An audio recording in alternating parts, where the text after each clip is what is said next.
Nah, ini dinamakan multimeter digital. Multimeter digital tuh apa sih?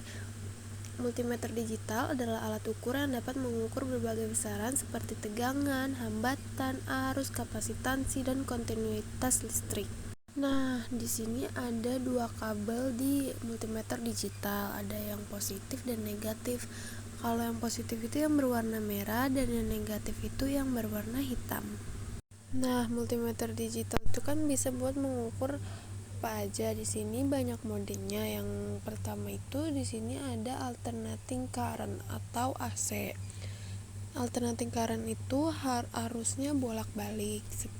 Sementara yang atasnya itu namanya DC atau direct current. Yang arusnya itu hanya searah, biasanya itu untuk mengukur berapa volt baterai. Nah, di atasnya DC itu untuk mengukur komponen-komponen yang akan kita bahas nanti setelah ini. Di mode komponen itu ada 3, ada auto, buzzer, sama dioda.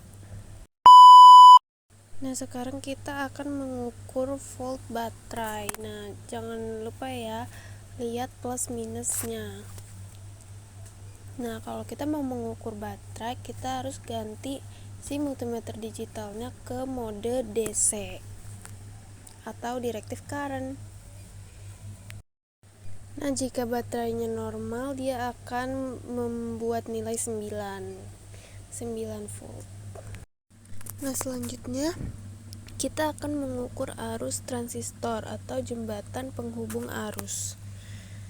Nah, kalau transistornya normal, kalau misalkan kita taruh minnya di tengah dan plusnya itu pasti ada nilainya di kanan kiri. Dan kalau ditaruh plus di tengah, si minnya itu nggak akan memunculkan nilai atau 0L. Nah, itu pasti normal. Nah, selanjutnya kita mengukur elko atau kapasitor. Gunanya menyimpan muatan sementara. Nah, kalau misalkan ditampilin ini nilainya langsung balik lagi ke 0, tapi dia tetap ada nilainya, itu berarti normal ya, teman-teman. Nah, selanjutnya kita akan mengukur arus fuse, tapi sebelumnya kita ganti dulu modenya ke mode buzzer. Nah, cara mengukur arus listrik fuse itu harus sampai bunyi. Kalau dia bunyi berarti dia normal, guys. Nah, selanjutnya kita akan mengukur dioda namanya. Dioda adalah penyearah arus. Nah, kalau misalkan dia ada nilainya dibolak-balik berarti dioda itu normal dan berfungsi dengan baik.